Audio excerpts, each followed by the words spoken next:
നമസ്കാരം. The path is A goal എന്ന discussion സീരീസിൻ്റെ അടുത്ത സെഷനിലേക്ക് വീണ്ടും ഏവർക്കും സ്വാഗതം. നമുക്ക് ആദ്യം മെഡിറ്റേഷൻ ചെയ്യാം. കണ്ണുകൾ അടച്ച് ശാന്തമായിരിക്കൂ. ഭൂമി മാതാവിൽ നിന്നുമുള്ള ഹീലിംഗ് എനർജി കാലുകളിലൂടെ പ്രവേശിച്ച് ശരീരം മുഴുവൻ വ്യാപിക്കുന്നതായും ശരീരത്തിലെ എല്ലാ ഭാഗങ്ങളെയും എല്ലാ കോശങ്ങളെയും റിലാക്സ് ചെയ്യാൻ സഹായിക്കുന്നതായും അനുഭവിക്കൂ.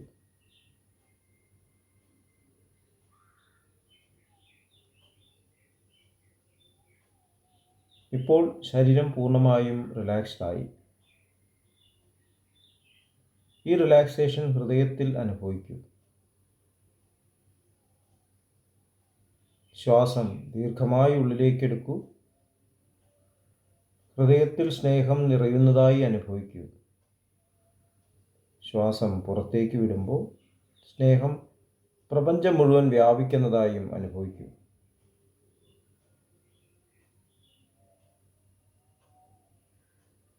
ഹൃദയത്തിൽ കുടികൊള്ളുന്ന സ്നേഹത്തിൻ്റെ സ്രോതസ്സിൽ നിന്നും ഉദ്ഭവിക്കുന്ന ദിവ്യപ്രകാശം മനസ്സിനെ ആകർഷിക്കുന്നതായി അനുഭവിക്കൂ. ആ ദിവ്യപ്രകാശത്തിൽ ധ്യാനം ആരംഭിക്കൂ. മനസ്സിൽ ചിന്തകൾ വരുന്നുണ്ടെങ്കിൽ മൃദുവായി അവയെ അവഗണിക്കുക. ദിവ്യപ്രകാശത്തിൽ ധ്യാനം തുടരുക. Please start meditation.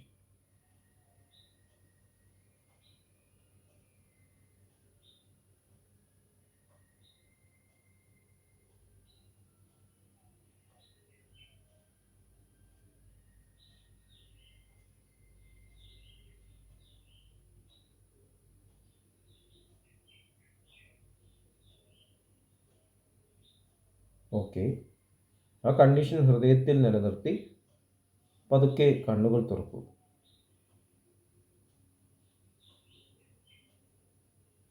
എല്ലാവരെയും ഹാർദമായി ഹാർട്ട്ഫുൾനെസ് സഹജമാർഗ് മെഡിറ്റേഷൻ സിസ്റ്റത്തിലേക്ക് സ്വാഗതം ചെയ്യുന്നു. എങ്ങനെ ജോയിൻ ചെയ്യാം എന്നത് ഡിസ്ക്രിപ്ഷൻ ബോക്സിൽ കൊടുത്തിട്ടുണ്ട്. നമ്മൾ ജീവിതത്തിൽ എഡ്യൂക്കേഷൻ എന്ന് പറയുമ്പോൾ എല്ലാ മേഖലയിലും എന്തെങ്കിലും ലഭിക്കുക എന്നുള്ള അർത്ഥത്തിലാണ് നമ്മൾ മനസ്സിലാക്കിയിട്ടുള്ളത്. Achieving something, getting something. പഠിച്ചു കഴിഞ്ഞാൽ നല്ല മാർക്ക് കിട്ടണം, നല്ല ജോലി കിട്ടണം. ഫിസിക്കലായിട്ട് എക്സസൈസ് ചെയ്താൽ നല്ല ശക്തി ഉണ്ടാവണം. മരുന്ന് കഴിച്ചാൽ അസുഖം മാറണം. അപ്പോൾ നമ്മൾ ഇക്വേറ്റ് ചെയ്യുന്നത്, നമ്മുടെ പ്രവൃത്തിയെ ഇക്വേറ്റ് ചെയ്യുന്നത് അതിൽ നിന്നും നമ്മൾ ഉദ്ദേശിക്കുന്ന ഫലമാണ് കിട്ടുക എന്നുള്ള അർത്ഥത്തിലാണ്. ഇതിനെയാണ് നമ്മൾ ആഗ്രഹം എന്ന് പറയുന്നത്. അപ്പോൾ ഈ ഒരു സ്വഭാവം ഭൗതികത എന്ന് നമ്മൾ പറയുന്നുണ്ടെങ്കിലും നമ്മൾ ആധ്യാത്മികത എന്ന് പറയുന്ന മേഖലയിലേക്കും വ്യാപിച്ചിരിക്കുന്നു എന്ന് നമുക്ക് ചിന്തിച്ച് നോക്കിയാൽ മനസ്സിലാവും. ഈശ്വരാരാധന നടത്തുന്നതിന് വേണ്ടിയിട്ടാണ്, എന്തെങ്കിലും കിട്ടാൻ വേണ്ടിയിട്ട്. ആയുരാരോഗ്യ സൗഖ്യം,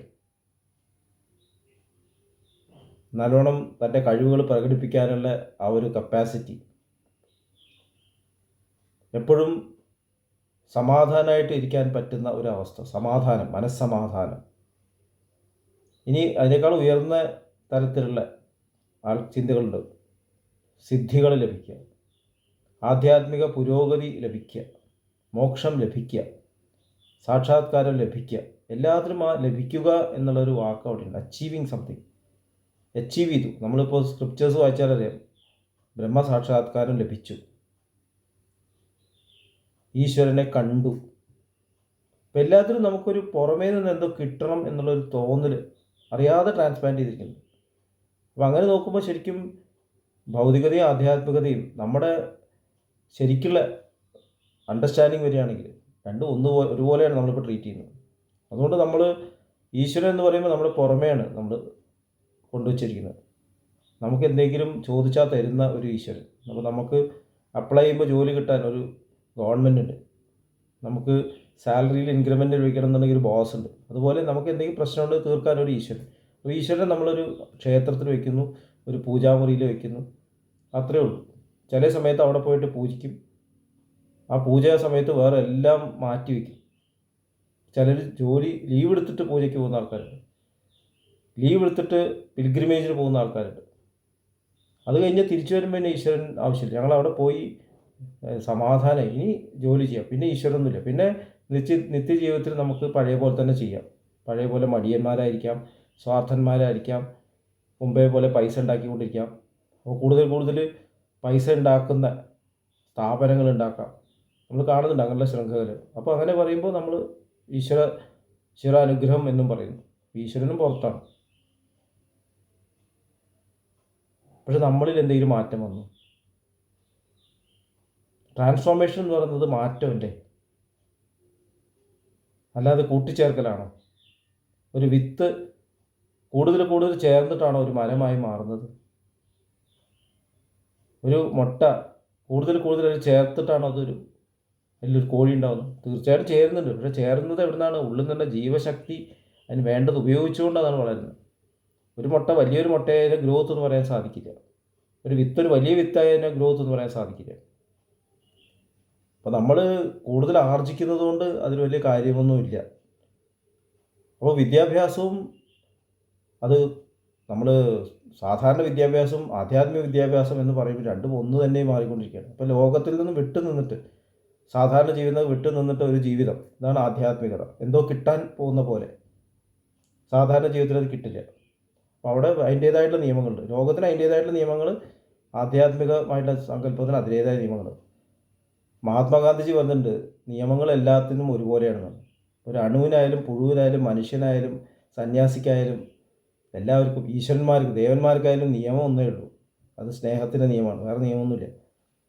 അപ്പോൾ ശരിക്കും നമ്മുടെ ഉള്ളിൽ വരുന്ന ട്രാൻസ്ഫോർമേഷനെ പറ്റി നമ്മൾ എപ്പോഴാണ് ചിന്തിക്കുന്നത്? നമ്മുടെ ഉള്ളിൽ ഒരു വടംവലി നടക്കുന്നു. ദാജി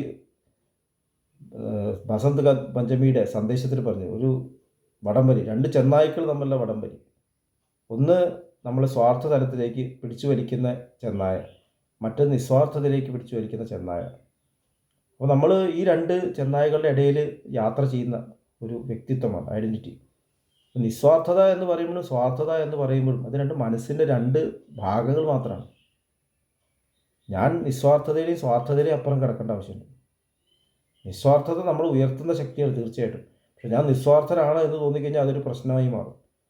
മറ്റുള്ളവരൊക്കെ ഇനി വളരാനുണ്ട്, ഞാൻ സ്പിരിച്വലായി ഉയർന്നു കഴിഞ്ഞു, ഞാനൊരു സ്പിരിച്വൽ പ്രാക്ടീഷണറാണ്, ഇനി ഞാൻ ഉപദേശിക്കാൻ തുടങ്ങുന്നു, അങ്ങനെയൊരു സ്റ്റേറ്റൊന്നുമില്ല. എല്ലാവരും യാത്രയിലാണ്. അപ്പോൾ ഉള്ളിലുള്ള ട്രാൻസ്ഫോർമേഷൻ സംഭവിക്കുമ്പോൾ നമ്മുടെ ഉള്ളിലുള്ള ബിക്കമ്മിങ്ങിലേക്ക് നമ്മൾ ശ്രദ്ധിക്കണം. എഡ്യൂക്കേഷനിൽ ഏറ്റവും പ്രധാനമായിട്ട് ഇൻട്രൊഡ്യൂസ് ചെയ്യുന്നത് വാട്ട് ഹാവ് യു ബിക്കം. ഞാൻ ഇന്നലെ പെരുമാറിയ പോലെ തന്നെയാണ് ഇന്ന് പെരുമാറുന്നത്. മനസ്സിൻ്റെ തലത്തിൽ സംസാരിക്കുമ്പോൾ ഒരു സ്റ്റെപ്പ്, അതിനേക്കാൾ ഉള്ളിൽ എൻ്റെ ഉയർന്ന ചിന്താഗതി തലത്തിൽ, എൻ്റെ ഉദ്ദേശത്തിൽ, ഇൻറ്റൻഷൻ്റെ തലത്തിൽ ഞാൻ മാറുന്നുണ്ടോ? അതോ അതേ ഉദ്ദേശം തന്നെയാണ് ഞാൻ ഇപ്പോഴും കൊണ്ട് നടക്കുന്നത്? നമ്മൾ സ്കൂളിൽ പഠിക്കുമ്പോൾ കളിപ്പാട്ടങ്ങൾക്ക് വേണ്ടി വാശി പിടിക്കുന്നു, ജോലി കിട്ടുമ്പോൾ സ്ഥാനത്തിന് വേണ്ടി വാശി പിടിക്കുന്നു. രണ്ടും വാശി തന്നെ, അവിടെ വ്യത്യാസമൊന്നുമില്ല. ചെറിയ കാര്യങ്ങൾക്ക് കുറച്ച് പൈസ വേണം, വലിയ കാര്യങ്ങളോ വലിയ പൈസ വേണം, രണ്ടും പൈസ തന്നെ, പൈസയ്ക്കുള്ള അത്യാഗ്രഹം. അപ്പോൾ നമ്മൾ സ്ഥാനത്തിനും പൈസയ്ക്കും വേണ്ടിയിട്ടുള്ള ആ ടെൻഡൻസി നമ്മുടെ ഉള്ളിലുണ്ട്. ഉദ്ദേശം എവിടെയോ നമുക്കിവിടെ കിട്ടിയത് പോരാന്നൊരു തോന്നലുണ്ട്. അത് മാറിയിട്ട് ഉള്ളിലുള്ള മാറ്റം, ബിക്കമ്മിങ്, ഒരു സ്റ്റേറ്റ് ഓഫ് ബീയിങ്. ഞാൻ കൂടുതൽ സ്നേഹത്തിൽ ഉയരുകയാണ്, ഞാൻ കൂടുതൽ വെറുപ്പ് ഇല്ലാത്തൊരു മനുഷ്യനായി മാറിക്കൊണ്ടിരിക്കുകയാണ്, ഞാൻ അസൂയാലുമായിരുന്നത് ഇപ്പോൾ അസൂയ ഇല്ലാണ്ടായി മാറിയിരിക്കുന്നു. ഇങ്ങനെയുള്ളൊരു മാറ്റം എൻ്റെ ഉള്ളിൽ സംഭവിക്കുന്നുണ്ടെങ്കിൽ മാത്രമേ അതിന് എഡ്യൂക്കേഷൻ പറയാൻ സാധിക്കുള്ളൂ. അപ്പോഴാണ് ഉള്ളിൽ നിന്ന് ഈശ്വരൻ റിവീൽ ചെയ്യുന്നത്. ഈശ്വരൻ റിവീൽ ചെയ്യുന്നത് പുറത്തുനിന്നല്ല, ഉള്ളിൽ നിന്നുള്ള ഈ മാറ്റമായിട്ടാണ്. എൻ്റെ ഉള്ളിൽ നിന്ന് റേഡിയേറ്റ് ചെയ്യുന്ന സ്നേഹം. ലോകത്തിലേക്ക് നോക്കുമ്പോൾ ഇവിടെ ഒന്നും മോശമായിട്ടില്ല, എല്ലാം അതിൻ്റെ സ്ഥാനത്ത് തന്നെ നിൽക്കുന്നു. ഞാൻ കൂടുതൽ കൂടുതൽ ഭംഗിയായിട്ട് എൻ്റെ കർമ്മം നിർവഹിക്കാൻ വേണ്ടിയിട്ട് ഞാൻ ശ്രമിച്ചുകൊണ്ടേയിരിക്കുകയാണ്. അവിടെയാണ് നമ്മൾ മാറ്റങ്ങൾ. വേറെ ഒന്നിനും നമുക്ക് യാതൊരു കംപ്ലയിൻറ്റും ഇല്ല. ഞാൻ കൂടുതൽ ബെറ്റർമെൻറ്റിലേക്ക് മാറിക്കൊണ്ടിരിക്കുകയാണ് എന്നുള്ള ഒരു ഇൻട്രോസ്പെക്ഷൻ. സെൽഫ് ലൈക്ക് എന്നാണ് ചാരിജി മഹാരാജ് പറയുന്നത്. സെൽഫിഷ്നെസ്സും സെൽഫ്ലെസ്നെസ്സും പോരാ, you should become self like. Self എന്ന് പറഞ്ഞാൽ ഈശ്വരനെ പോലെ ആയിത്തീരുന്നു, ഡിവൈൻ ലൈക്ക്. എല്ലായിടത്തും ഉണ്ടെങ്കിലും എവിടെയും യാതൊരു തരത്തിൽ ഞാനുണ്ട് എന്ന് കാണിക്കാത്ത ആ ഒരു ഡിവൈനിറ്റീൻ്റെ പോലെ നമ്മൾ കൂടുതൽ കൂടുതൽ മാറിക്കൊണ്ടിരിക്കുന്നുണ്ടെങ്കിൽ മാത്രമേ അതിനെ ശരിക്കും എഡ്യൂക്കേഷൻ എന്ന് പറയാൻ സാധിക്കും. അപ്പോൾ നമുക്ക് ഈ ഒരു തത്വത്തെക്കുറിച്ച് ദാജി നൽകിയിട്ടുള്ള സന്ദേശങ്ങൾ, ഈ ഭണ്ഡാരയിൽ നൽകിയിട്ടുള്ള സന്ദേശങ്ങൾ ഇതേക്കുറിച്ചിട്ടാണ് കൂടുതലും ഇൻട്രോസ്പെക്റ്റ് ചെയ്യുക, കൂടുതൽ നമ്മുടെ ജീവിതത്തിൽ അത് നമുക്ക് കൊണ്ടുവരാം. ഇത്രയും പറഞ്ഞുകൊണ്ട് ഇന്നത്തെ ഡിസ്കഷൻ അവസാനിപ്പിക്കുന്നു. അടുത്ത സെഷൻ വരെ വിടവാങ്ങുന്നു. നന്ദി, നമസ്കാരം.